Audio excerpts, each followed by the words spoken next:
and heroes. Gonna tell you about pros and heroes.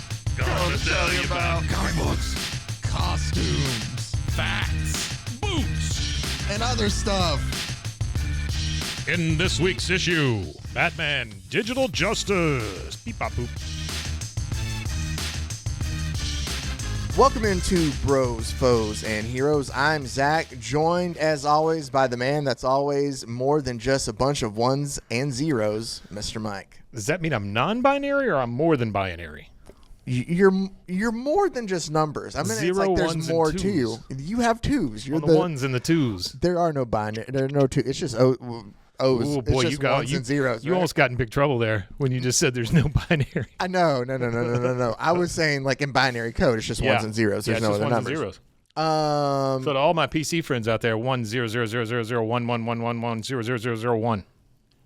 Did you actually say something or just make something up? No, I just made it up. Okay.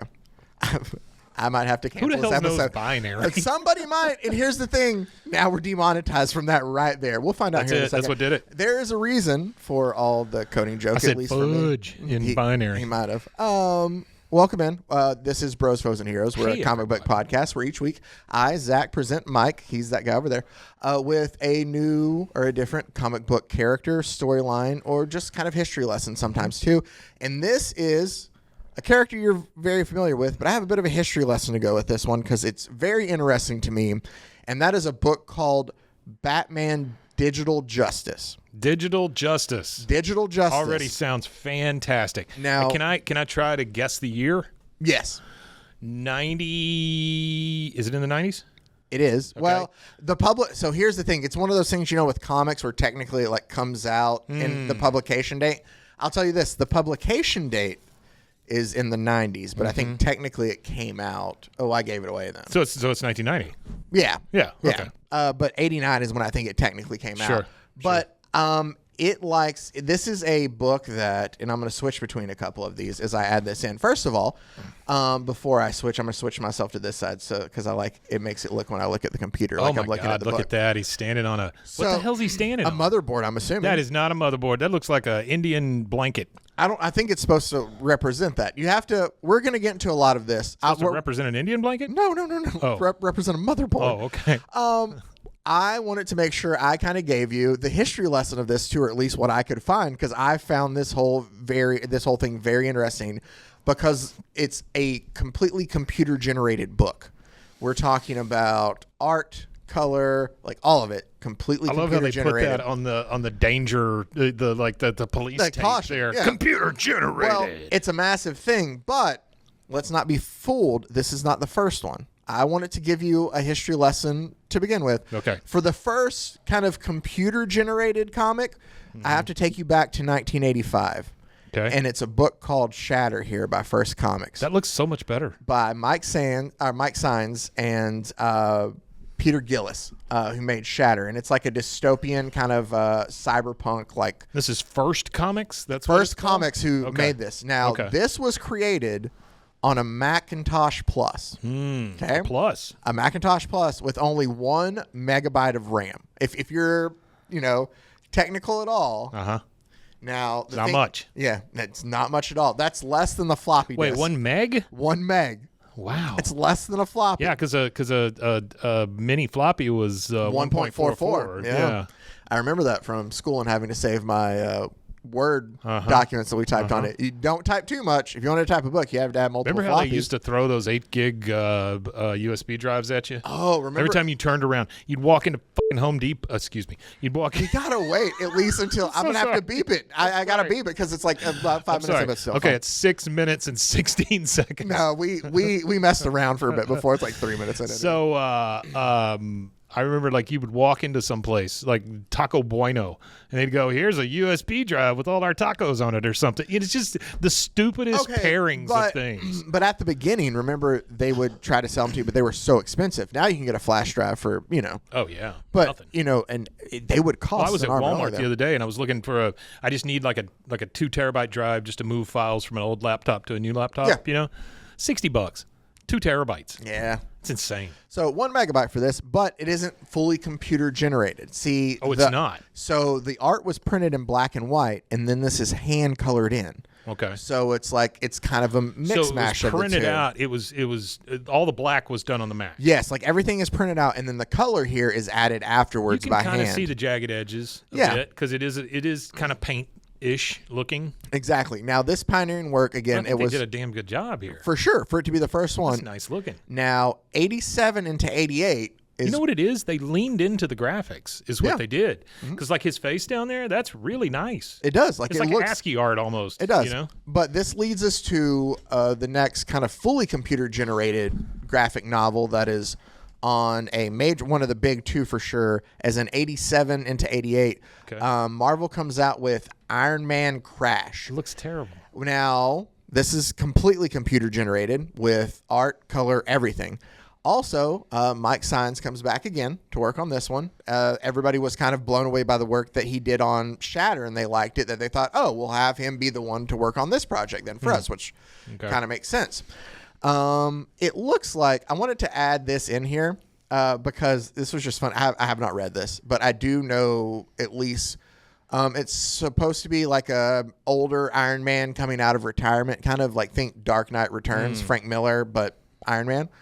I love that it seemed like it took forever for Iron Man to get suited up. Like you see him, like he puts on one suit, puts on a thing at a time, slides the pants up, slides this over.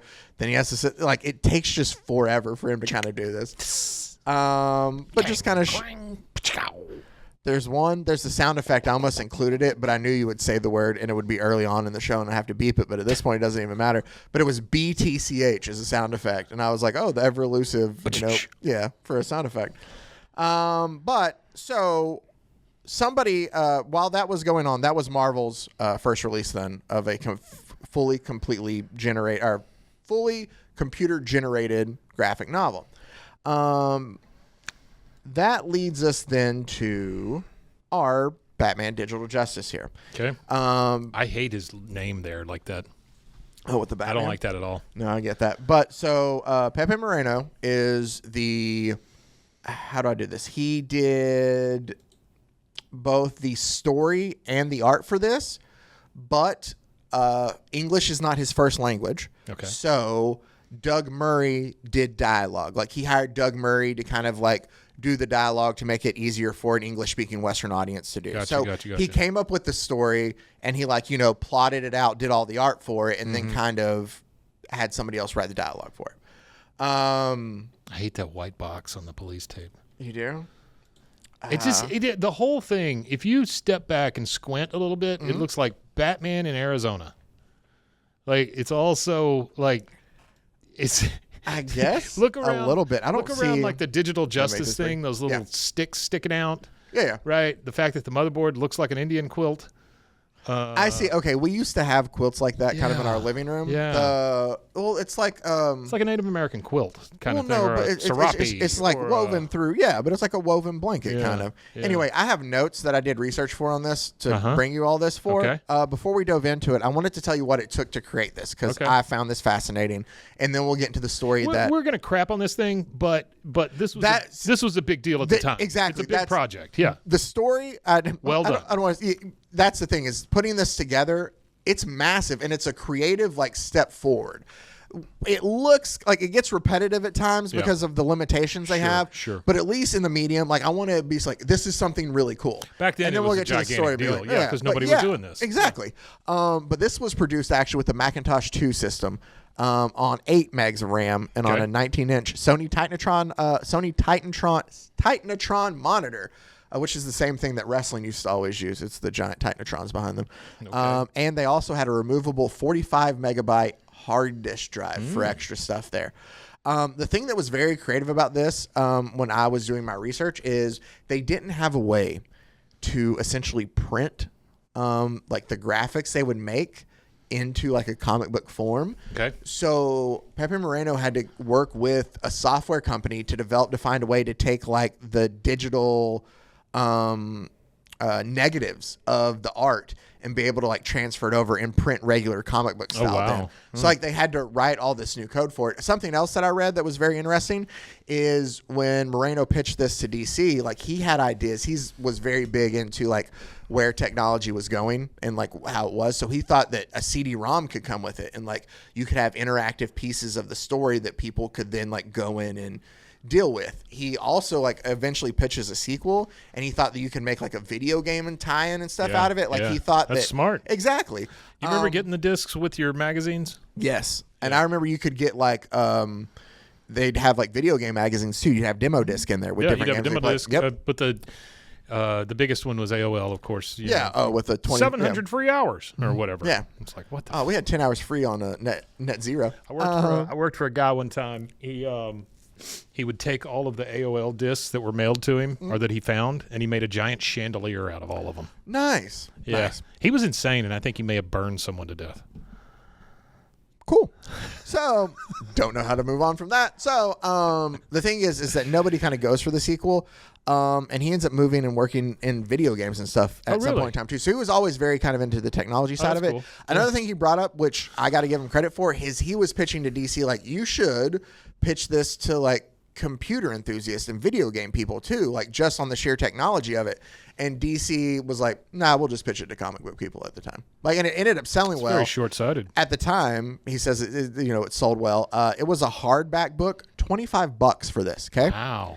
It is a 120-page story though, so we're going to go ahead and dive into it. That computer you were telling me about, I mean, that thing was probably $2,500 or more. Oh, for sure. With all of that. That monitor may have been that much. Yeah. You know? And I hate that. Well, the thing you have to think about this too is the time constraints. Like they would have to sit and wait for things to render forever stuff too. Mm-hmm. Like he brought up that he's glad he did this. Like he had his youth to do a project like this because it like took a lot out of him. Yeah, I would bet. But like, again, it's very interesting, and I want to give it credit for what it actually did. Sure. And it's cool. But yeah, there are some things we're going to talk about. Let's get into the purple and the green, or the teal and the purple. Let's get into Batman Digital Justice. It's broken up into 4 parts here, Mike. Okay.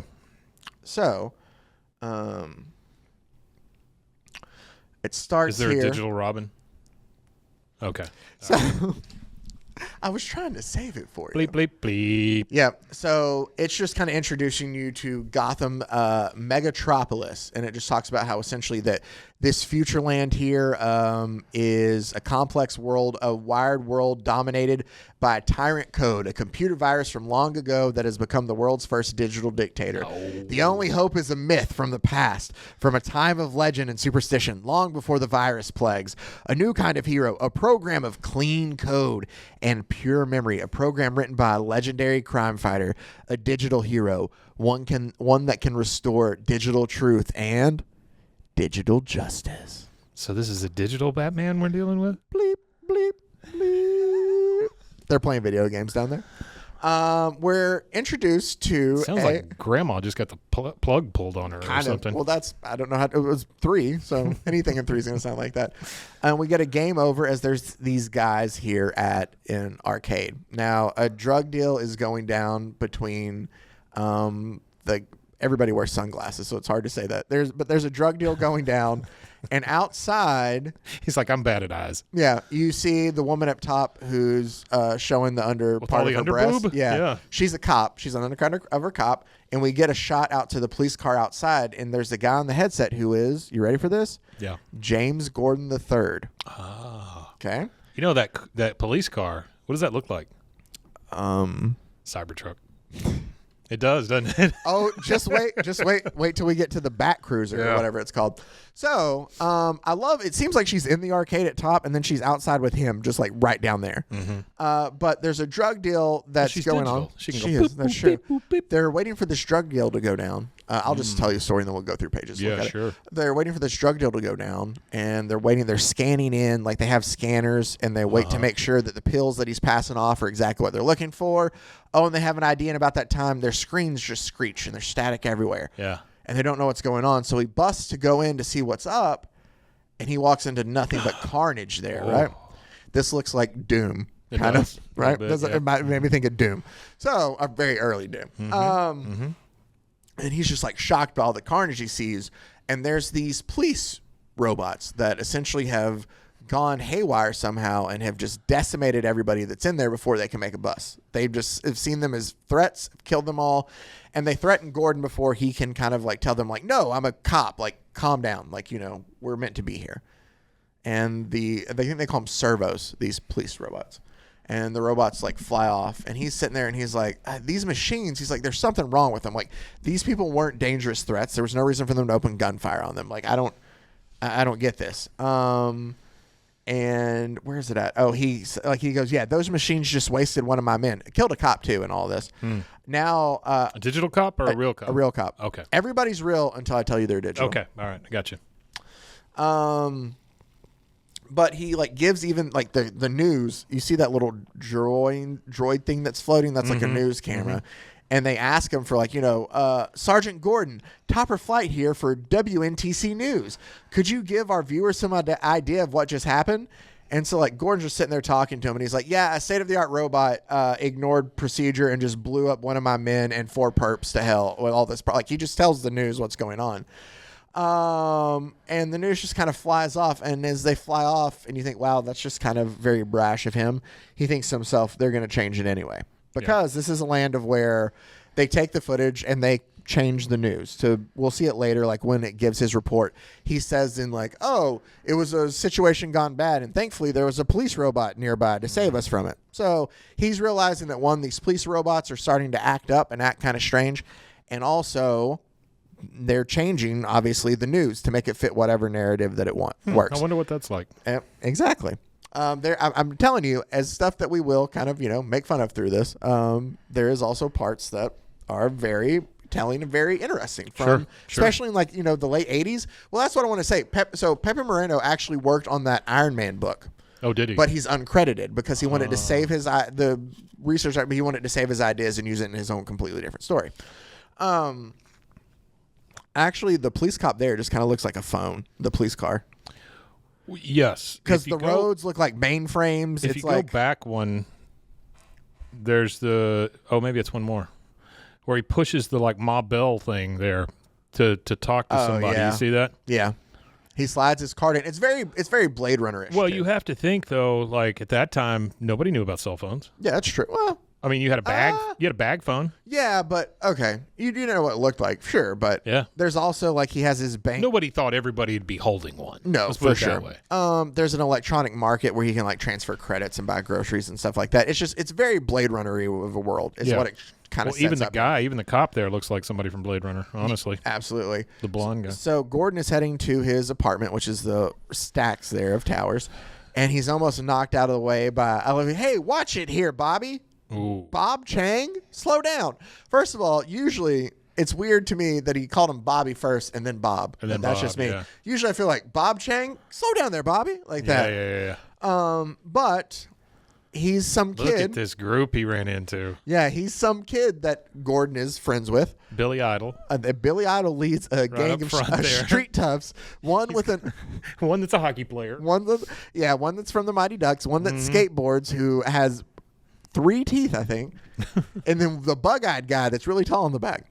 But they're obviously chasing Bobby, who is apparently either like on this evil group's turf or just, you know, he's where he shouldn't be, but he's run to Gordon to kind of like get Gordon to save him.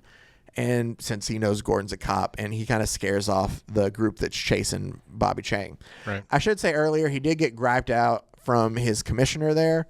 You saw the anger man on the phone he was talking to. Yeah, he's like, I'm not going to tell you again. Like, I'll handle this. You know, like, I'll take care of all this. You need to, like, be quiet. You have days off. Just, you know, don't be hurt. It turns into, like, a typical cop of, like, you know, I'm going to take your badge. Sure. Give me your badge and your gun. But he's just like, you know, I'm too couple old days for off. this shit. Yeah. So Bobby follows Gordon up to his room, and he tells him, like, hey, Bobby. Bobby. Hey, Bobby. By the way, there's a GATA, G-A-T-A. Would you say GATA or GATA? GATA. That's how I was said in my head. The only reason I'd say that is Gattaca. Oh, that's true. But he's like, Bobby goes, hey, there's a GATA concert tonight if you want to hang around. Like, we can hang around and watch it. And Gordon's like, no, I'll record it. But, like, you know, you can GATA just, concert. and then we can watch it later. Yeah. And he's like, all right. I have this for you. He goes, cool, Sergeant Rock. You want to make some easy company? Get it. See ya. Oh, my God. That's Bobby. That's our future? Yeah. I figured it was a Sergeant Rock. I get it. It's very weirdly placed. You don't like Bobby and his Sergeant Rock? Bobby. And his Sergeant Rock reference? Bobby. Oh, just wait. You're not going to like Bobby even more then. So, do you know who Bobby's going to be? No. Okay. So, Gordon checks in. Wait, Bobby's going to be somebody other than Bobby? So, okay. All right. Just wait and see. All right, so Gordon puts in his PIN code to enter his apartment. Beep boop boop. And he's greeted by his robot, and he checks. He doesn't have any. Oh, he has one message from the captain who's still angry at him, and he's like, "Yeah, I don't want to hear about it. Turn on the TV. Let me see what's on." And that's where he sees the news article where him on the news now says, "We are investigating a drug-related theft here when the perps went for their weapons. Fortunately, there was a Model 10 nearby." And Gordon's like, "Yep, just what I figured. They've edited reality. They've just changed what I've said." Yeah. It shows you how bad Gotham is. It talks about that there's not just neo-Nazis, there's neo-Nazis. Megastar Gata, though, is back in the news. Live at her 3-vid concert site, RI is on the news with Ike Eiffel. What? None of that made any sense. I'm telling you, there's a lot of stuff like that. Oh, remember I told you earlier? Here, I told you when we were talking earlier about this book. Where was it? When the group shows up that Bobby's running from, mute it, right? Mute it right now. One more word and I go official. Oh, no, it wasn't before that. Dang it. It was on the other side. I don't have to hide behind any one vibe head. I could drez you anytime. Drez. D-R-E-Z. Boy, we should start using that. For what? I don't know. When we're yelling at people up here. Hey, don't use drez. Brazos, I'm going to drez you. It sounds terrible.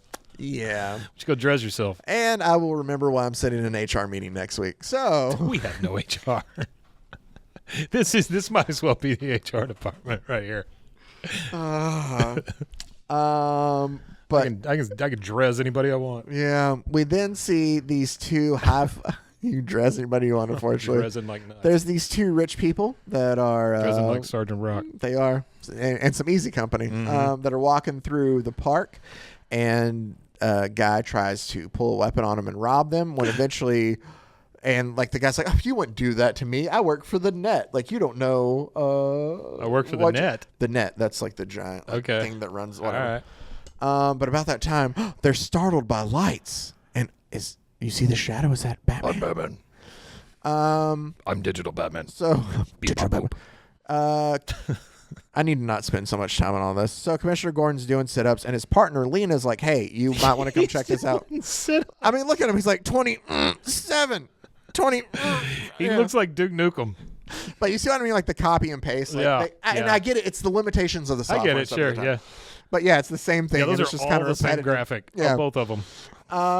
So they go up to the park where I love. It looks like the cops are just using a grabber to grab body parts and just piece it, and they just throw all those servos and a random cop car is just stamped on there kind of. But it just shows you everything that's going on there. Instead, they're able to. I forget they are able to scan DNA to find out who people are and stuff, and they're able to find out that one of these guys works for the net. One of these guys was just a nobody, and then apparently it seems like it's another one of the cop droids gone rogue. So all right, there's a bigger problem here. So they go to look at old records essentially, and they find out somebody's been tampering with these cop robots. Okay. And that that's been overriding their security and telling them that anybody who gets scanned as an unknown ID, instead of just acting like you should, it overwrites it and it tells them to just kind of kill on sight. Sure. So somebody is telling these robots who to kill in a sense. His chief sees that he's logging into these old records to figure out that somebody's overrode the security, and he's not happy about that. So he takes him off the case, and you're now in charge of doing security for Gata, right? Oh, so that's Gata at the bottom. Right there. So you better be happy that I didn't just kick you off the force and said I'm going to reassign you to covering Gata. Is he printing something out, or is he putting something in it? No, he's printing it out because he's holding it. Oh, then he's holding it. Yeah, I see it. Okay. So he's going to be security for your picture of Gata. Because he's been asking the wrong questions. He goes to get credit out of his system. Sure. And his pen's not working. Uh-oh. And he kicks his machine because he's pissed off. Because obviously they're locking me out of my accounts now. I'm looking in places I shouldn't, right? So yeah, one of the droids comes and looks at him and is like, oh, in 20 seconds, self-defense systems will be activated. And he's like, no, I'm telling you, I'm a human. Like this, He's having trouble with all the security. It's just not going James Gordon's way. Yeah. And then we get a bunch of laughs. And the screen, here we go. Pop up. And we're into part 2. Dose. So. Oh. This is a GATA concert? That's a GATA concert. I mean, it's part of it. Okay. Yeah. We are the solution. Yeah. Says GATA. And there's GATA there. And James is just like watching. Kind of. He's like, yeah, whatever. I hate that I'm here at this. And he like calls those people like stomping? Like, is that I think they're like trying to like fight and mosh. I think it's like a neo-Nazi kind of stomp thing. Is it? You see the guy's boots and stuff? Yeah. In fact, his head shaved. Yeah, but then they're like fighting. I don't know. I don't know either. It's definitely a mosh type thing. It is a mosh type thing. Yeah. I think it's just a mosh for GATA. Like they're all crazy for GATA. You know those kids. Oh, they love that GATA. Yeah. But so James calls his partner because he does not care obviously about that, and he's like, "Hey, you got any leads?" He's not a GATA head. No, he's not. He's like, "Chief just put me on this obviously, so I'd quit asking questions." Yeah. And she's like, "Yeah, I found out that there's been like meetings like between people at the mayor's loft. Like I've been able to uncover." Not meetings between people. Yeah. And she's like, I'm trying to figure out who's all at these, but like this could be big stuff. And he's like, all right, meet me back at my apartment here after this concert and we'll go over it. And about that time, he hears gunshots go off and there's a group that have stormed the GATA concert. And James Gordon ends up saving GATA. There's one point where he's like, they point their guns at GATA and GATA's like, you think you're scaring me? I'm GATA. I don't scare. Shoot. Go ahead. I dare you. And he's just like yelling at her like, get down. Damn you. I said, get down. And like pushes her out of the way, all the fire. She's upset by this. God, that was so close. I know. She's upset by this. She's, what do you think you're doing? Nobody touches me. Who are you? And he's just like, God, doesn't she ever shut up? Damn it. Stay down. I just saved your life. Look, I'm a cop. I'll explain later. They almost get a GATA. Which I thought he would have already explained that he was there, like, you know, covering her. Nobody talks to GATA that way. Yeah. Anyway, he pulls the gun on the guys and he's like, freeze. And they're like, what in the, because the droids on them and they hold the servos cop, they hold their hand and it's scanned as, you know, like unknown again. And the droids take out the group that was there. Yeah. These are the police droids? These are the police droids. Okay. That have come into, I just noticed that GATA's head kind of matches the wall and it throws me off. You see her down there? Oh, like yeah, it blends actually, in. Yeah. And the police robots, just before like Gordon can question or like stop, because like the people have stopped their gun, like they've surrendered, and the police robots still take them out. And he's like, GATA's mad. Don't storm the Nobody pushes me around. I'm GATA. I take care of myself. What's a cop doing here anyway, or anyhow? I have my own security. I don't need. And he's like, ma'am, I was ordered. She's like, ordered, who cares? Like, you know, they have this very back and forth. Sure. But he has a thought to himself. Like, she goes, ordered, who ordered you? You think you can come barging in on my place and pushing me around? Do you think those suckers could scare me? And where were you when they broke in? Scoffing some donuts? You may be cute, but you're a loser, is what she says. And Gordon thinks to himself, this is what the youth of today admires? Still, there's something about her. No. No, there's not. You want to know what those meetings were? It's the mayor. I'll just tell you right now. Okay. It's the mayor, also known, a.k.a. Madam X. Is the mayor? Mayor is Madam X. Okay. They have Winston Churchill. They have code names. There's Media Man, who controls all the media. Media Man. There's Mob Lord. Let me guess. The Media Man's the guy with the goggles. Yep. Oh, yep. There's Mob Lord. That's the big who controls all the crime. Guy that looks like a pile of mashed potatoes. No, that's the guy in the middle. That's what. Oh, that is. Yeah, and then there's who's Winston Churchill there? Lawman, who's like a former judge, but he controls the cops. Okay, he's lawman. And they're all meeting, right? And they're all talking about everything they've done, about how their counter operation has been completely successful. Like the net, the people working for the net will stay in line because they realize if they try to like make a big deal, they'll have them killed. Like people, James Gordon's been making a hubbub, but we had him completely kicked off the floor. They're like, Gata wants to raise a stink in the media. We'll have her kind of like, they're talking about all these things that they're able to like, Damn you, Gata. I know. When all of a sudden you get these blue speech roles like, why do I do it? I don't understand. In all my lives, I keep surrounding myself with idiots. And you get like a big set of teeth talking. It's the big set of teeth talking because which is obviously it's the Joker. It's a Joker virus that essentially runs everything. Okay. Yeah. We find out kind of the backstory of how that happened here later, but it is like a giant digital Joker that is in charge of everything. Okay. And he's trying to stop. They're trying to obviously stop James Gordon from being more of a pest, is what eventually is. But I love how when you watch like Blade Runner or any other like sci-fi type movie, and this one included, this comic book included, everything's in Japanese, like next to there's always a lot of Japanese stuff. I think of Firefly, where they had it be like a mix of like Chinese and it was like Mandarin. It was Mandarin and yeah, but it was like a bunch of different languages, which would make sense to me. Is that Slusho? Right? Wasn't Slusho in there? Firefly? I think Slusho was because Firefly was Abrams, right? No, it's Whedon. Because he did something else that had Slusho. Buffy? No. Shit, am I getting them mixed? Justice League? Who did the big shaky cam monster thing with the guy from Silicon Valley in it? Yeah, Cloverfield. Who did that? That was Abrams, wasn't it? Was that Abrams? It was. I don't know if he did the first one. Anyway, it doesn't matter. But he the thing I do like about him, Gunn, and even Whedon at times, he would have these weird made-up brands. Mm-hmm. They all would. And they kind of go throughout their movies and TV shows and stuff. Gunn is doing a masterful job of it now. Well, with Lord Tech and with... Yeah, but I mean, those are kind of also things from the... Like, Chacos was in the Oreos. Sure. Got it wrong. The Chacos are like the DC Oreo version, and we got to see them in the Superman movie. And Martian Manhunter. Well, Chacos. Big Belly Burger and all Big that Belly other Burger stuff. Was in there too. Yeah. There's tons of that stuff. You know what I've always wanted to do? I feel like maybe I've told you this before. There's some recipes in like comic books. Like there's an infamous like spicy chili that's like Green Lantern's chili. Green Lantern makes spicy chili. chili. Not green chili, Green Arrow. It's Green Arrow.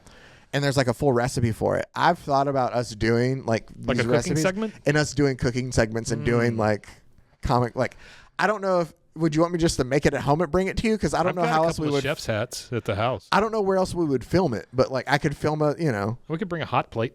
Do we have, I guess we could just film it right there and just time lapse it, film up here one day. Yeah.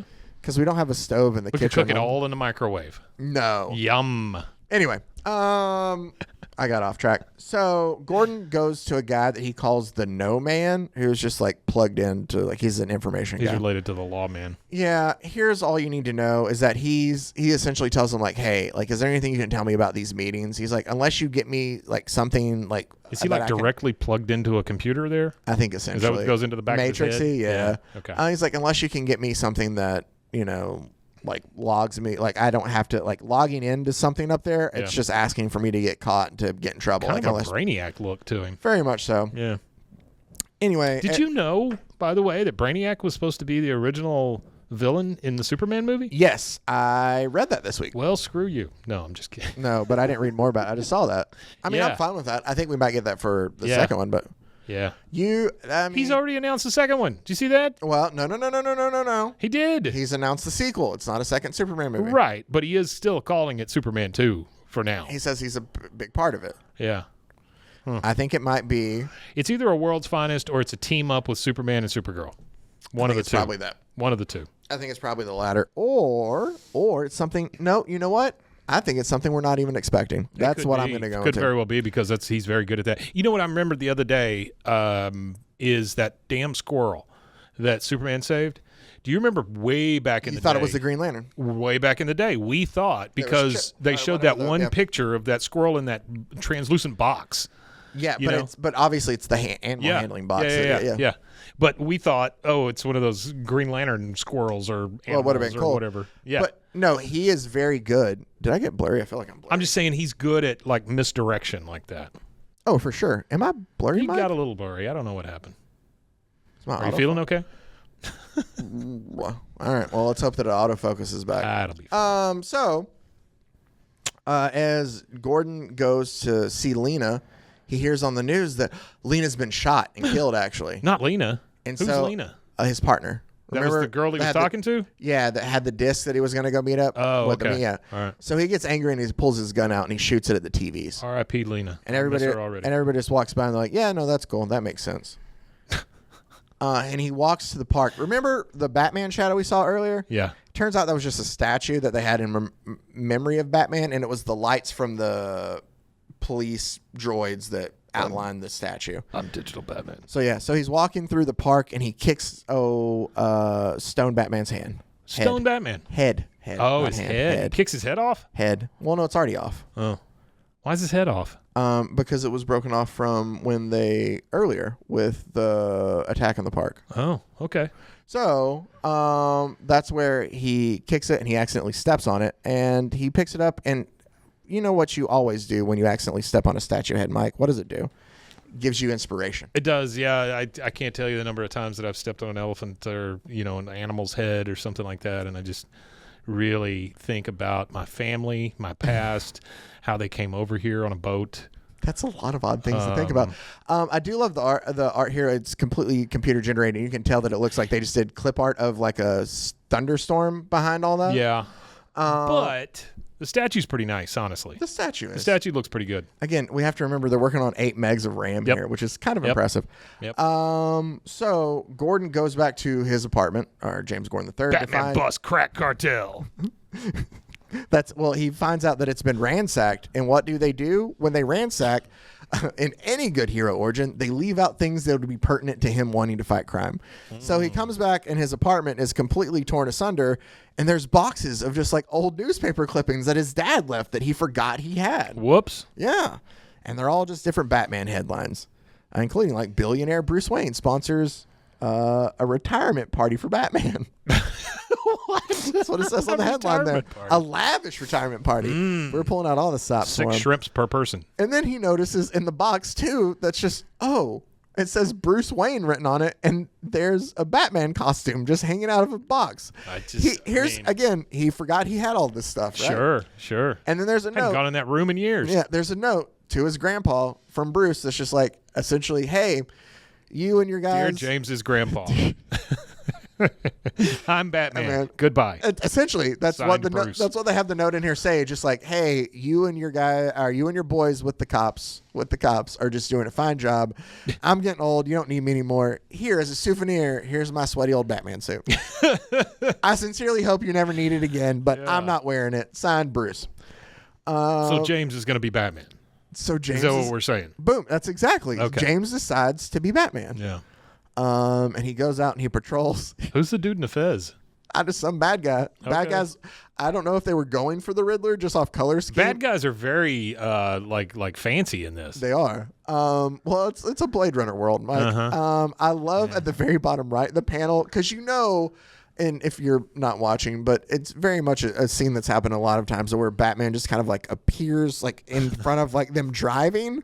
Yeah. And he's just like, and it scares the mess out of these guys. But the way that they draw the computer generated is so freaky.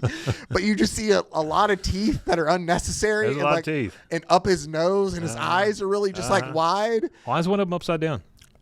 Well, no, Batman's upside down because he's like appearing over the. Hanging upside down. You see the pointy of the ears? You can see his whole damn face. I know. That's what I'm saying. It doesn't look like he's wearing a cowl at all. But you see way too much teeth, too. Well, there's way too much teeth on both of them. Well, the guy that's being scared is like, yeah. And he goes through. He's breaking up crime. Time Magazine. Time Magazine wants Electronic to know. edition. Electronic edition wants to know if he's back. Is he back? Is he back? Because I heard I'm back. So, the mayor is upset by Madam X. Lizzie Q or whatever her name is. No. What's her name?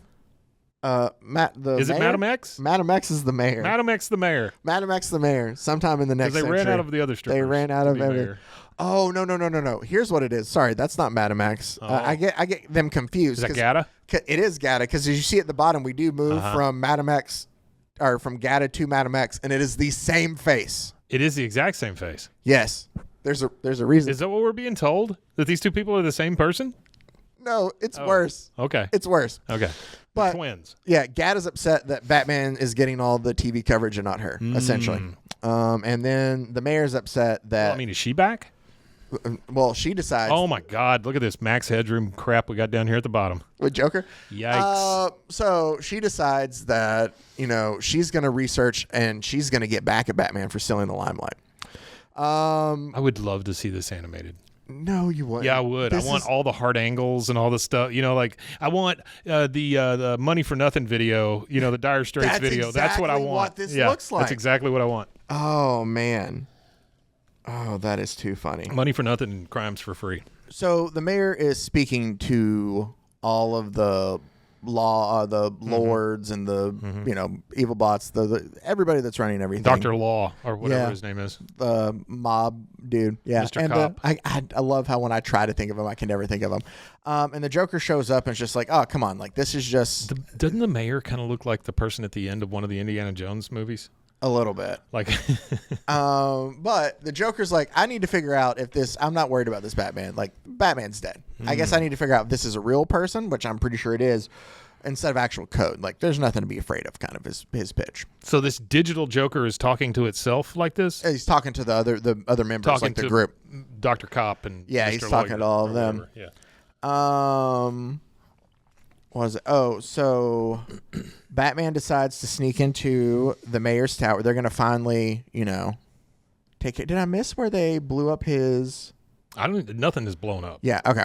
So he decides to sneak into the mayor's tower because he's going to, put an end to this. And when he shows up, they're waiting for him. A cop droid is. And it kind of like shoots at him and he's trying to get away. And thankfully, he's able to find he dresses up as Batman. I don't know if we can say that. Shows up. He dresses up he's been dressing up as Batman and going out and fighting crime. Yeah. I can't remember if we talked about that. So he finds something on the utility belt that's a smoke pellet that he's able to help escape from the bot. And he thinks he gets away, but it tases him and it goes to scan and it knows that it's Gordon. That it's Gordon. It can read that it is. Sure. But then it goes to execute and there's something in the code that keeps, making it not go through with the execution. And so eventually, it wigs out and short circuits. Okay. And he's confused of why he should be alive. Gata, I forgot, decided to do research, and she was mad that Batman was stealing the limelight from her. Yeah. So she's Catwoman now. She is a terrible Catwoman. Oh, my God. Come on. Bobby shows up in an old Robin costume. I got respect for this guy doing this comic. I do have respect for it, but this is terrible. So, just wait. Bobby. Robin gets a makeover. Robbie.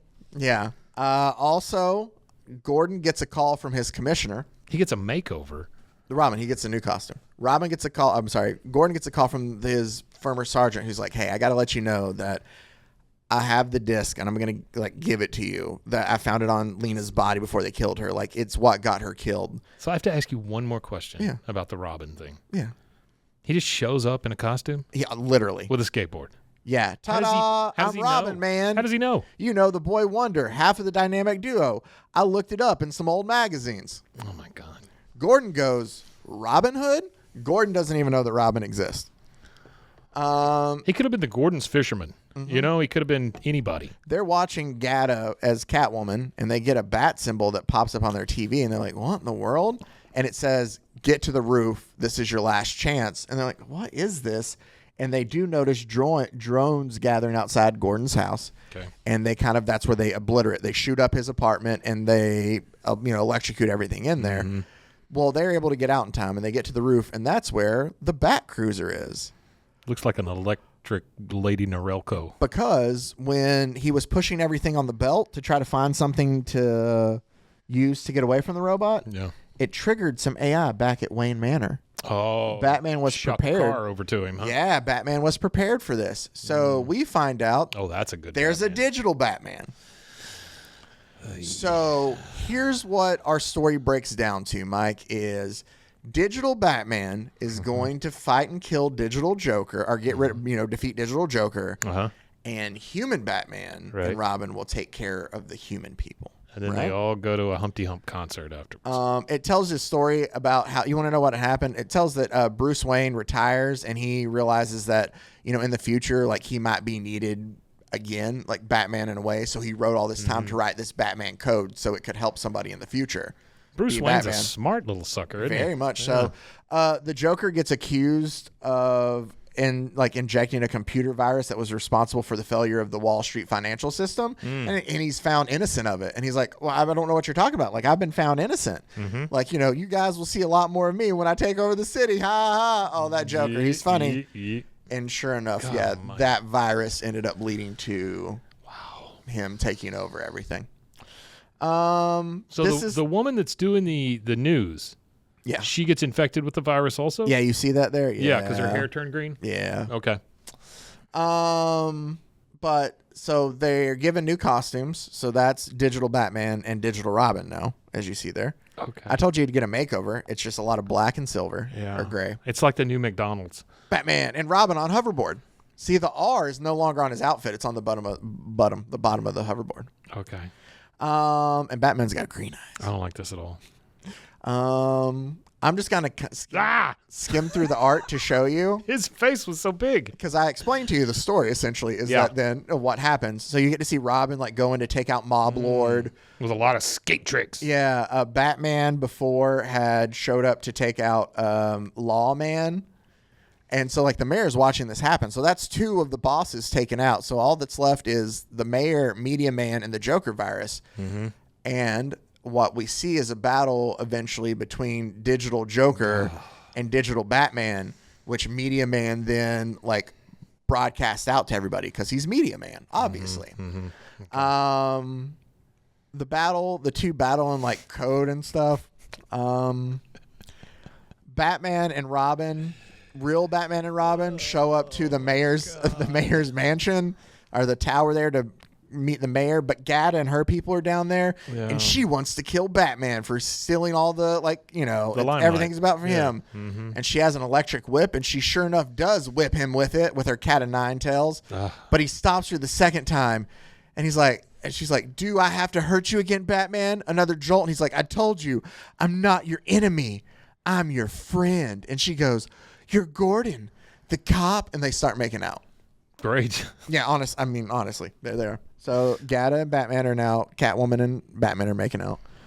And they decide that they're going to try to help, what was it? Oh, but the droids show up, but it's too late because Gata realizes that the mayor has used like her to bring her group there. They're going to have the cop robots like kill all the fans and then blame it on Batman to make him look like, he's evil. Like they're going to make everybody turn on Batman. Sure. All the while, a battle's going on digitally between digital Joker and digital Batman. I don't like. This is taking a terrible turn. I don't like this. Well, I am kind of like just Yeah, but it's awful looking. I don't understand it. But they also decide they capture then Jim Gordon because he doesn't want anybody hurt, or James Gordon, and they take him up to the mayor's penthouse, and she digitizes him. Okay. Which essentially takes him out of the real world and puts him in the digital world, I guess, which is where we get our cover for. That's how that works? Yeah, and you see that digital Joker is there now reliving the memories of old Bruce Wayne. I don't remember why he does this until he's forgotten. I don't know. It's a whole... Here's the thing. Long story short, the two of them end up fighting until they meld into one thing. Okay.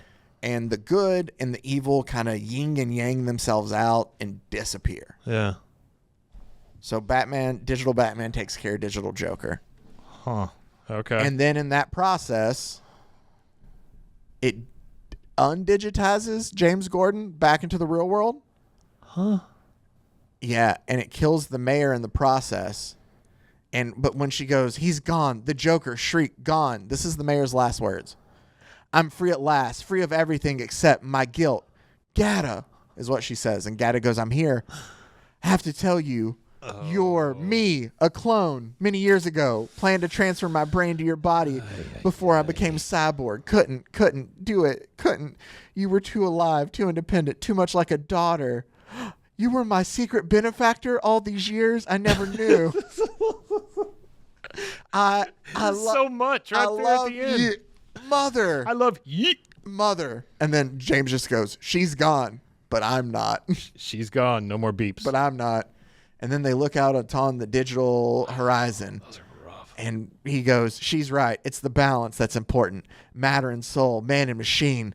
They interact, and he has like this whole dialogue about how technology and humankind need to work together. There's a good, there's decent plot. Sure. But it's, yeah. And then it just ends with a game over, deposit 50 credits, which was the same thing from the beginning. Started, yeah. And bleep, bleep, bleep. And that's the end. Oh, and then we get There's how to the build your own Batcraft, Batsuit, the Servo Cop, everybody there's all that's their in the IDs. story. Yeah. Ay. Yeah. You remember that old meme that all your base belonged to us? Yeah. Kind of thing. That's what those IDs look like. Kind of. This was $30.95 back in 1990 in Canada. Almighty. $24.95. I'm sorry, Canadians, that you had to pay $6 So, for this. there you go. That was Batman Digital Justice. Yeah, that's rough, dude. Yeah. Yeah, I don't like to crap on artists, because everybody's got their own style and all this stuff, but woof. Yeah, for sure. But that's going to do it then for our episode. Tune in on Wednesday. Beep, boop, bop. As it doesn't get any better about Batman turning into things. I haven't told Mike any about this. We do have another Silver Age story on World's Finest Wednesday this week, Mike. Batman gets turned into a genie. Ooh, Genie Man. And he has to give 3 wishes. Bat Genie. Bat Genie coming up on Wednesday. Until then, thank you guys for taking the time out to watch, to listen, to comment, everything. We appreciate it so much. Oh, I should also tell you, coming up, since everybody loves Peacemaker, I've decided that then the next Monday after this, and I'll talk about it more on Wednesday, we're actually going to redo Peacemaker Tryhard since we actually have video now. So you can see that when we talk about it. That'd be great. But until then, thank you guys, as always, for taking the time out to watch, listen. Please subscribe if you think about it. Let us know what you think. And also check out the other great podcasts on the Rogue Media Network family of podcasts. RogueMediaNetwork.com. And until next time, stay safe, everybody. Golly con, beep, bop, boop. Yep. Oh, I just took the bottom thirds off. Okay, bye, guys. All right. Bye. Frozen heroes. Gonna tell you about frozen heroes. Gonna tell you about.